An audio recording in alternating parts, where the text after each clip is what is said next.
जगदीश जी आपसे शुरू करता हूं। पहला सवाल यही है कि आपका आखिरी दांव आप लोगों ने चल दिया, जहरीला सांप काट देना चाहिए, मार देना चाहिए। भाई राकेश पांडे जी, सवाल यह कि क्यों चलना पड़ा।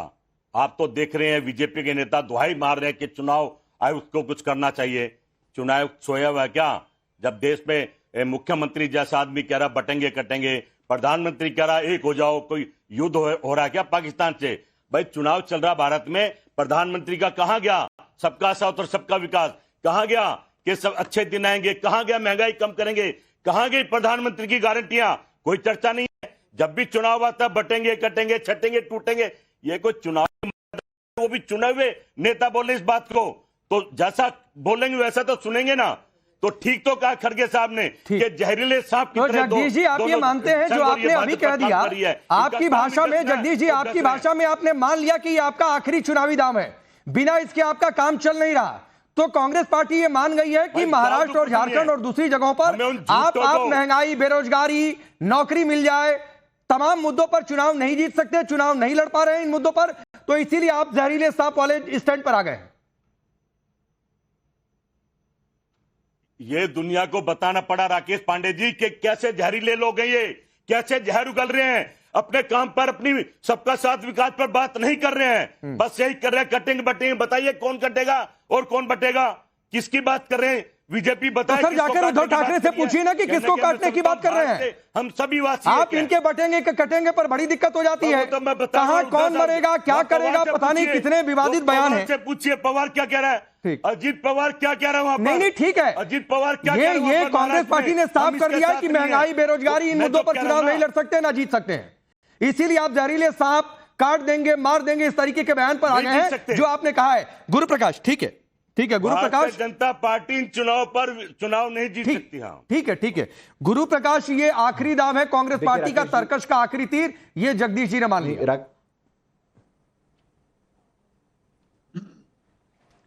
नहीं राकेश जी, बहुत दुख और पीड़ा होती है। मल्लिकार्जुन खड़गे जी सम्मानित नेता हैं, उनका इतना लंबा संसदीय जीवन है। कांग्रेस पार्टी कहती है 40 वर्षों से अधिक समय से वो सदन में है, लेकिन इस प्रकार की नैतिक गिरावट है, ये नैतिक गिरावट है।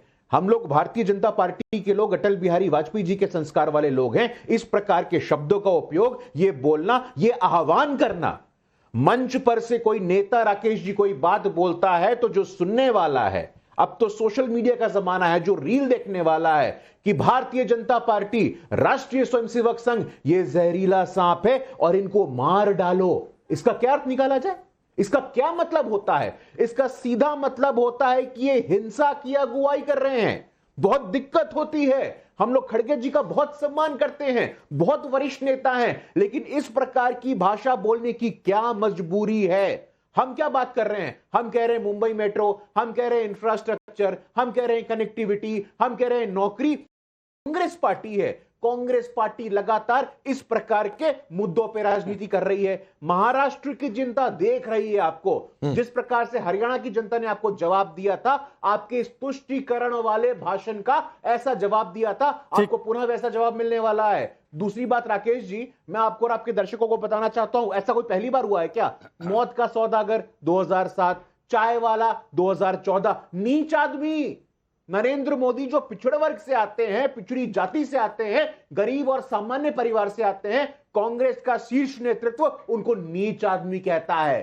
कभी नीच आदमी बोल दो, कभी मौत का सौदागर बोल दो, कभी चाय बेचने वाला बोल दो, कभी हमारी पूरी पार्टी को, हमारे पूरे संगठन को, हमारे पूरे आरएसएस को यह कहो कि इनको मार देना चाहिए। यह बहुत ही दुखद है, यह बहुत ही निंदनीय है। इसकी जितनी भर्त्सना की जाए उतनी कम होगी। हम आपसे, आपके माध्यम से आग्रह करते हैं। ठीक है गुरु प्रकाश मैं आ रहा हूं। अब जगदीश जी बताइए, आप इशारा भी कर देता हूं, और 10 और गालियां, 10 और इस तरीके के शब्द में आपको कोट कर सकता हूं। खुद मल्लिकार्जुन खड़गे के 2023 में मोदी जहरीले सांप की तरह है, आजादी की लड़ाई में बीजेपी के घर से कोई ... मरा क्या? तो सर ये मोहब्बत की दुकान में इस तरीके के शब्दों का इस्तेमाल होता है क्या? राकेश पांडे जी, आपसे मैं एक सवाल मैं भी पूछना चाहता हूं, क्या अटल जी इनके जो प्रधानमंत्री थे, कभी उन्होंने उनके खिलाफ किसने कुछ बोला? ये अटल जी का नाम ले रहे हैं। अरे भाई, हम तो जैसे लोग अब सत्ता में बैठे हैं, जैसी भाषा बोल रहे हैं, जैसे काम कर रहे हैं, क्या करें? उनकी पोल तो खोलनी पड़ेगी ना। एक प्रधानमंत्री सुबह से शाम तक झूठ बोलता है, झूठ बोलता है, झूठ बोलता है। अभी भाई कह रहे थे हम तो विकास की बात कर रहे हैं, बता दे कौन सा पूरा चुनाव विकास पे कर दिया इन्होंने? कौन सी विकास की बात कर दी? कौन से अच्छे दिन की बात कर दी? नहीं, हम तो फिर हम सब तुम्हें शीशा दिखाना चाह रहे हैं, हम तुम्हें शीशा दिखाना चाह रहे हैं कि तुम मेघ मारोगे तो हम तक मारेंगे। जब शीशा दिखाना चाह रहे हैं कि वो जब महात्मा गांधी का टाइम नहीं है, तुम लोग नकली लोग, झूठे लोग, देश की सत्ता में कुर्सी पर आकर बैठ गए, तुम्हें शीशा सबक सिखाना बहुत गलत बात है। आप मारने का, आप कौन होते हैं मारने का आह्वान करने वाले? सुनोगे आप कौन होते हैं मारने का आह्वान करने वाले? हम नहीं कर रहे, अरे आप कौन होते हैं? हरियाणा में दुर्गति हो गई आपकी, भाषा में सुधार करो, संस्कारों का परिचय दो, भाषा में सुधार करो, संस्कारों का परिचय दो। मारने का और हिसाब करने वाले आप कोई नहीं होते हैं। ये नैतिक गिरावट है, ये नैतिक गिरावट है आपकी, बहुत ही दुखद है, बहुत ही दुर्भाग्यपूर्ण है। आप कौन होते हैं मारने का बोलने वाले? अच्छा नहीं, एक मिनट गुरुप्रकाश एक मिनट जगदीश जी एक छोटी सी बात का छोटा रिप्लाई, ताकि मैं फिर उसके बाद आगे बढ़ जाऊंगा। और सवाल बहुत सीधा सा, आप कह रहे हैं जैसे कुछ ऐसा कर रहे हैं, तो मुझे बीजेपी के एक नेता का कोई बयान कोट करिए जिसमें कांग्रेस के नेताओं के लिए या वरिष्ठ नेता के लिए यह कहा गया हो कि तेरी कब्र खुदेगी, बोटी बोटी वाली इस तरीके के बयान हो, मुझे कोट करिए सर। और अगर आप जैसे के तैसे की बात कर रहे हैं तो कोट करिए। अरे भाई इनका मुख्यमंत्री साफ साफ कह रहा है कटोगे तो बटोगे, कौन कटेगा कौन बटेगा? नहीं, जब आप नहीं जगदीश भाई, प्रधानमंत्री क्या आप जब प्रधानमंत्री मोदी का नाम लेकर इस तरीके के शब्दों का इस्तेमाल करते हैं, मैं वही तो कह रहा हूं। भारत के टुकड़े टुकड़े कर रहे हैं आप, क्यों भारत के टुकड़े टुकड़े? किस बात पे एक हो जाओ? हम तो एक ही हैं, किसको एक होने की बात कर रहे हैं भाई? टुकड़े टुकड़े करने की बात करें, एक हो जाओ। अरे प्रधानमंत्री जी, अपने वादों पर बात करो, अपनी गारंटी पर बात करो। गुरुप्रकाश एक शॉर्ट रिप्लाई, फिर मैं आगे बढ़ूंगा। आज तक जुमले ठोके आपने देश के प्रति। ठीक है, नहीं देखिए ऐसा है, ऐसा अब सुन लीजिए, आपने बहुत सही बताया है कि इनके शीर्ष नेतृत्व की ऐसी मानसिकता है।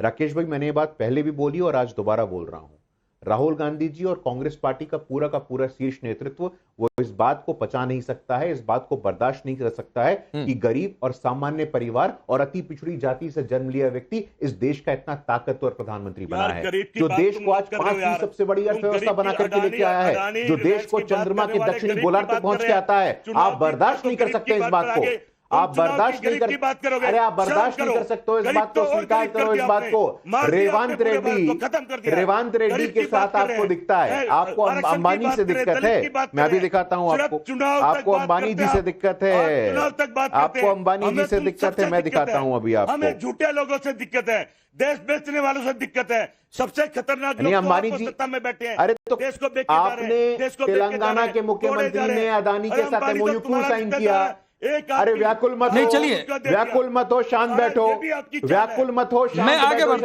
बढ़ता हूं, अभी अडानी पर चर्चा नहीं बैठो, उस पर भी आ जाएंगे, विक्रम यादव किसको काट रहे हैं? उद्धव ठाकरे किसको काट देंगे? नहीं राकेश जी, देखिए ये तो नारे लगा रहे हैं, इनके गठबंधन वालों को पसंद नहीं आ रहे। आप मुझे बताइए, आज तक इन्होंने ये नहीं बताया अभी कौन बटेगा और कौन काटेगा। अगर ये बता सकते हो तो पूछ लो जरा इनसे। दूसरा, ये कहते हैं भाई एक है तो सेफ है, अरे भाई इसका मतलब एक नहीं है, हिंदुस्तान में एक नहीं थे क्या अभी तक? अब इनको याद आ रहा है कि भाई एक है तो सेफ है, और अब तक सेफ नहीं थे क्या? एक तो ये कहते हैं कि भाई देश सुरक्षित हाथों में, ये बोलते हैं ना ये बात, और देश अगर सुरक्षित हाथों में है तो फिर कौन सी अब ये सेफ, अब आगे सेफ करने की बात कर रहे हैं। और अगर ये सारा का सारा पब्लिक पे छोड़ते हैं कि भाई तुम एक रहो और सेफ रहो, हमारी कोई गारंटी नहीं है, तो इनकी कौन सी बात मानी जाए? सर उनकी कौन सी बात मानी जाए, ये मैंने आपसे नहीं पूछा विक्रम।